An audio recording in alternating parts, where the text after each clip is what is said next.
네, 오늘은 유튜버분들의 세금에 대해서 알아보겠습니다. 일단 제목을 너무 좀 거창하게 적었죠? 그 점에 대해서 사과를 드리고 탈세 사례는 있지만 그 방법을 알려주는 강의는 아니에요.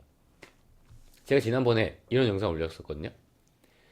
유튜버분들이 수익 공개를 하는데 이 수익 공개를 하고 신고하지 않았을 때는 어떤 세무상 위험 요소들이 있을까에 대한 거였거든요. 근데 제 마음 한편으로는 어떤 마음도 있었냐면 걱정을 하지 말아야 될 분, 수익 금액이 요만큼인 분들, 이렇게 작은데 걱정을 이만큼 하시는 분들은 그분들이 너무 많은 걱정을 하고 있는 것 같아서 그런 분들은 걱정하지 않아도 된다는 그런 얘기를 사실 하고 싶었거든요. 근데 최근에 그 영상과 관련돼서 어떤 분이 이런 글을 남기셨어요. 요 캡처한 거를 조금 크게 확대한 건데 유튜브 수익을 엄마 계좌로 보냈을 경우 그 세금을 엄마가 내셔야 하나요? 있는 그대로 좀 적었습니다. 구글 계정 아이디는 제 거고 애드센스도 제 건데 돈을 타인 통장으로 받았는데 구글 아이디가 제 명이라서 걱정이래요. 저는 이 글을 보면서 이런 생각이 들었어요. 이분은 도대체 어떻게 해야 될까요? 계속 이렇게 해야 될까요? 그러니까 이 부분에 대한 답변은 조금 뒤로 미루고 영상을 만들면서 검색을 하다가 재밌는 댓글이 있어서 좀 갖고 왔습니다. 유튜브에 관한 유튜브의 세금에 관한 오해인 것 같아요.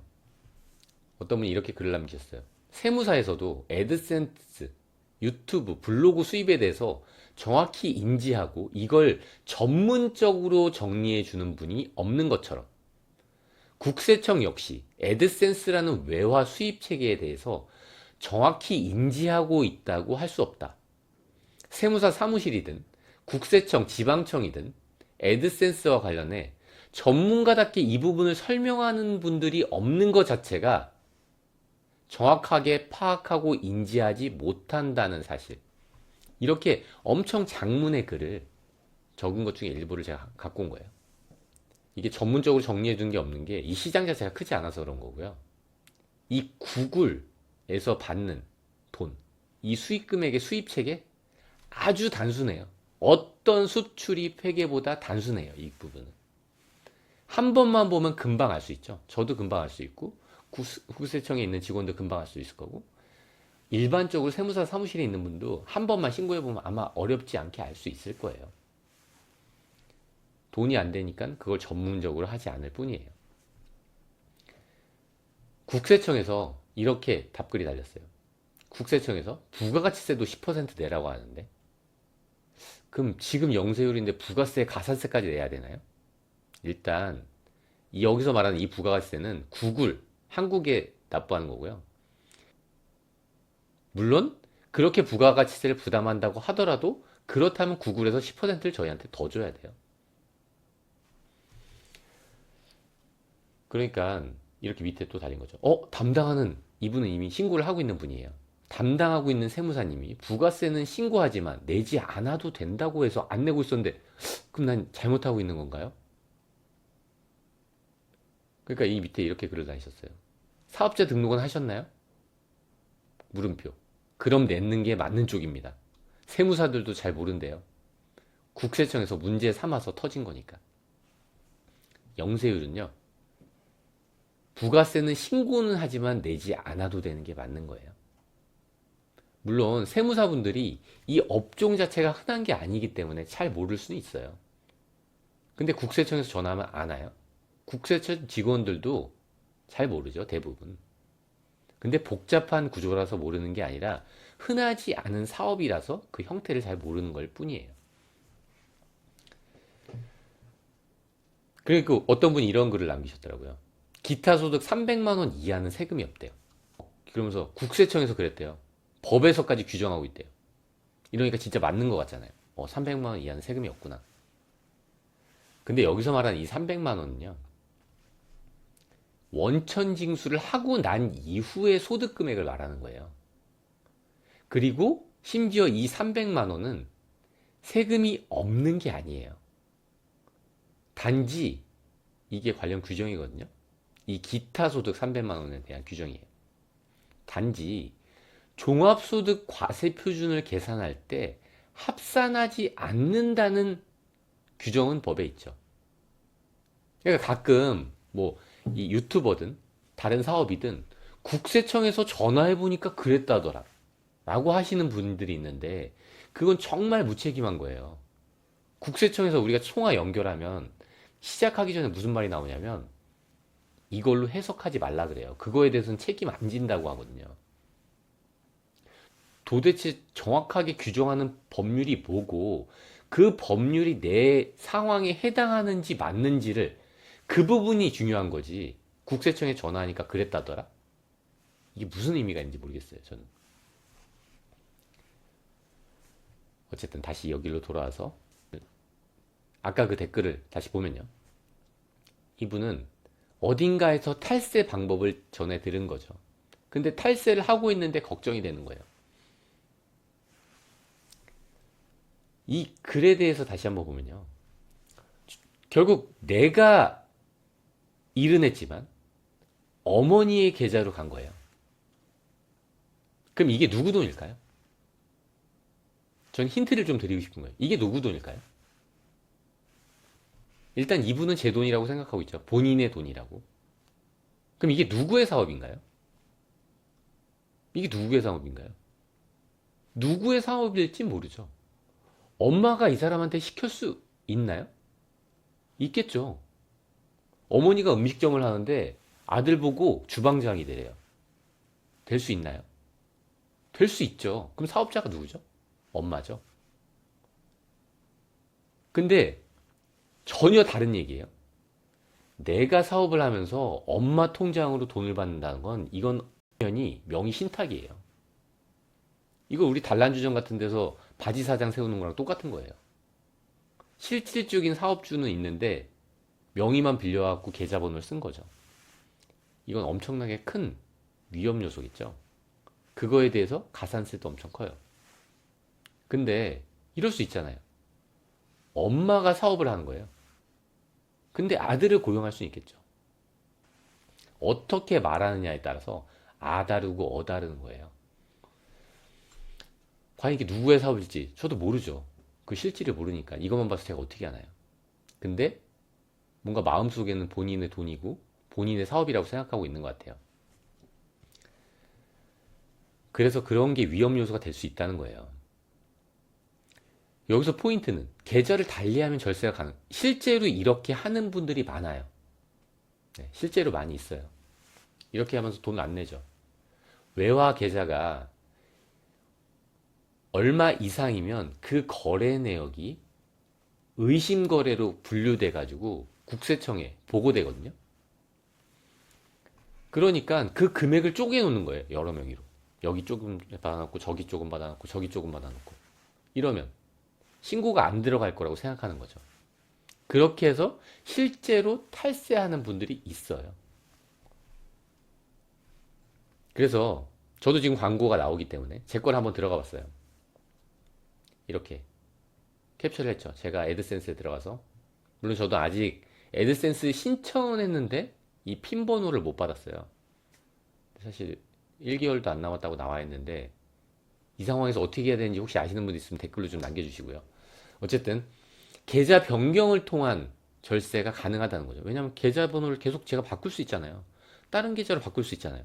그러니까 금융거래가 얼마 이상이니까 난 그 금액보다 작게 계속 계좌를 바꾸면서 계속 탈세해야지. 절세가 아니죠. 탈세인 거죠. 그렇게 하는 분들이 실제로 있다는 거죠. 근데 제가 왜 긁어부스럼이라고 했냐면 아까도 잠깐 말씀을 드렸지만 내가 바지 사장을 세운 거잖아요. 이러면 내가 가만히 신고를 안 한 것보다 가산세가 훨씬 더 커져요. 문제가 될 수 있겠죠. 훨씬 더 크게. 차라리 가만히 있던 게 훨씬 더 나았던 거죠. 만약에 신고 당한다면. 이게 의외로 같이 유튜브 동업하는 분들이 한 명이 돌아선 다음에 신고하잖아요. 왜냐면 그 보통 계좌를 같이 신고하거든요. 그러면 봉변 당할 수도 있겠죠. 저렇게 했다면 더 큰 봉변을 당할 수 있지 않을까요? 그러니까 사업자 등록은 해야 될까요? 유튜브 하면? 원칙상 사업자 등록을 해야죠. 사업자라면. 사업 목적으로 유튜브를 한다면. 근데 실질적으로 내가 소득세 납부할 마음이 없으면 사업자 등록을 안 하겠죠. 어떤 분이 이게 걱정됐던 거예요. 사업자 등록을 해야 되니까 유튜브를 하려면 돈도 많이 벌 텐데 난 앞으로. 근데 난 지금 이미 직장에 다니고 있는 거죠. 대기업일 수도 있고 뭐 공무원일 수도 있겠죠. 그럼 투잡이 안 되잖아요. 그럼 이런 분들은 어떻게 해야 될까요? 일단은 이런 분들은 고민하기 전에 돈을 벌어야 되겠죠. 그렇죠? 일단 수익금이 생기고 나서 그 다음에 고민하는 거예요. 다양한 형태로 고민이 가능하죠.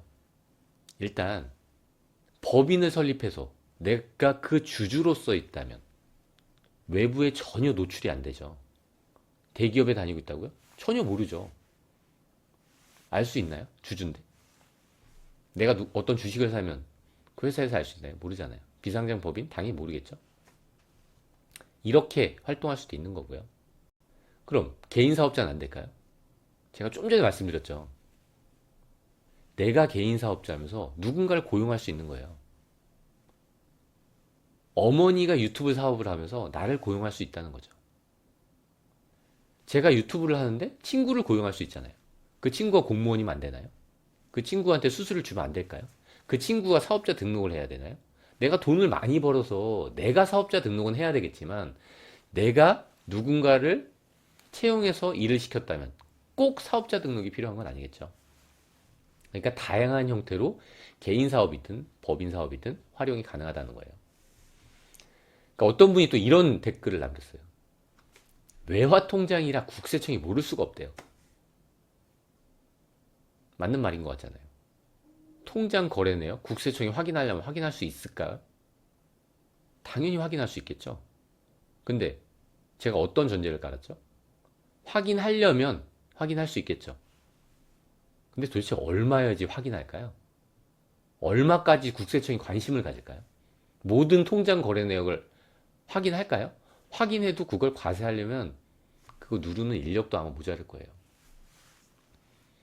일례로 우리가 지금까지 많은 임대사업자분들이 원룸을 많이 갖고 있는 분들이요. 세금 신고했나요? 엄청나게 많은 누락이 있었죠. 그거 통장으로 계좌이체 받았을까요? 계좌이체 받았죠.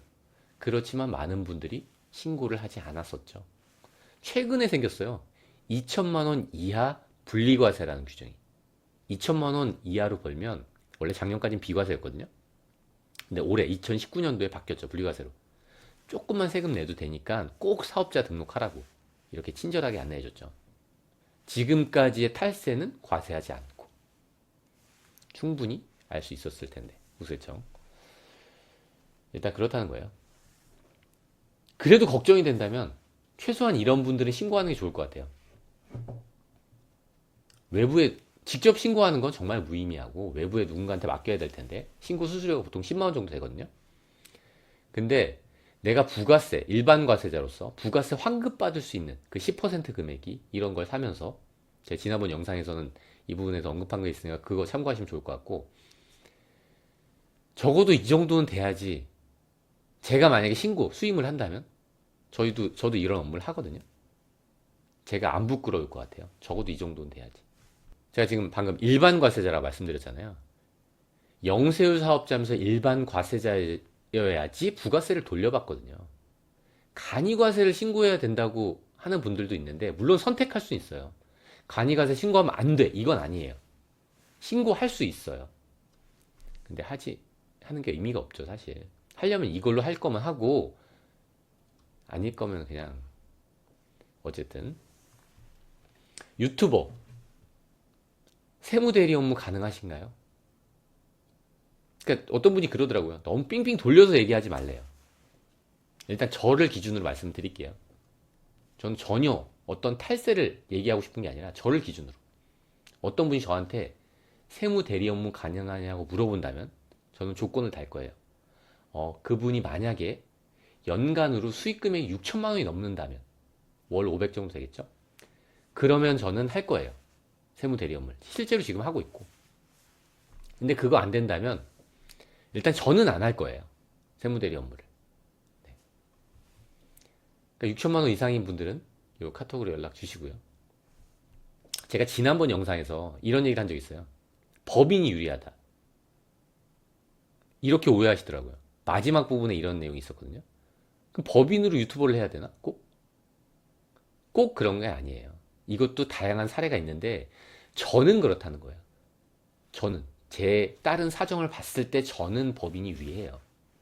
그렇지만 개인이 유리한 분들 상당히 많아요.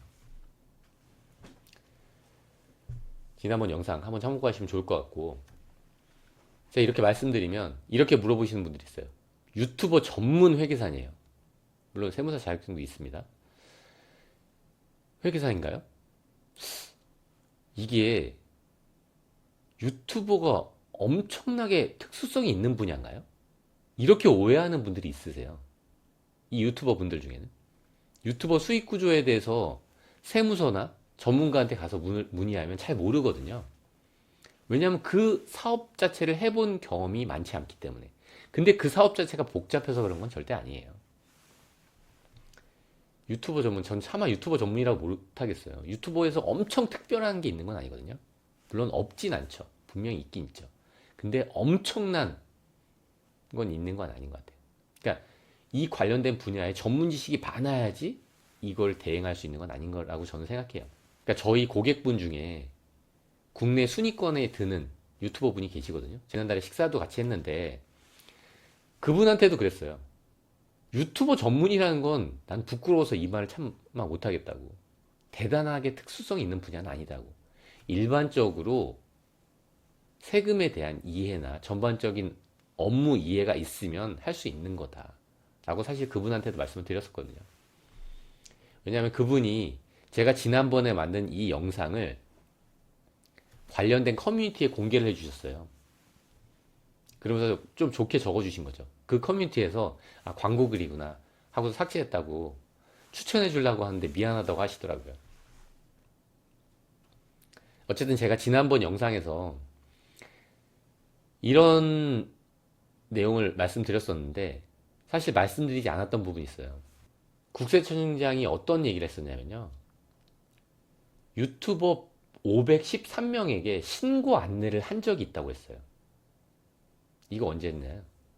이 513명한테 언제 다 했는지는 저도 잘 모르지만 2017년 초반에 저희한테 오신 분들이 있죠.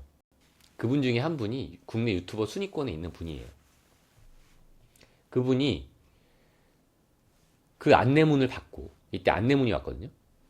그 안내문을 받고 세무서에 찾아가셔가지고 그 세무서 직원분이 안내해 주는 대로 신고를 했어요. 외부에 맡겨서, 전문가한테 맡겨서. 그리고 나서 저한테 찾아오셨었는데 그때 납부한 세금이 얼마였냐면 7천만 원이었어요. 세금. 적지 않은 금액이죠. 7천만 원을 한 번에 납부하신 거예요. 그것만 있는 게 아니에요. 그렇게 납부하고 나면 건강보험료도 엄청나게 늘어나요. 그런데 제가 그 신고서를 자세히 보니까 네, 잘못된 부분이 분명히 있더라고요. 왜냐하면 그 세무서 직원분도 처음 이런 사업을 본 거니까. 그분이 잘못 안내한 거예요. 그래서 저희 팀에서 경정 청구를 들어가가지고 3천만 원을 돌려받았죠. 물론 그 경정 청구 건과 관련돼서 저도 수수료를 받았죠. 그런데 사실 아직까지도 그렇게 잘못 신고하는 분들이 있어요. 그럼 과거에 잘못한 거에 대해서는 지나가면 어쩔 수 없을까요? 사실 그 부분 5년 지나지 않았으면 경정 청구가 가능하거든요. 돈을 다시 돌려받을 수 있다는 거죠. 이렇게 노골적으로 광고하고 싶진 않았지만 네, 오늘 여기까지 하도록 하겠습니다.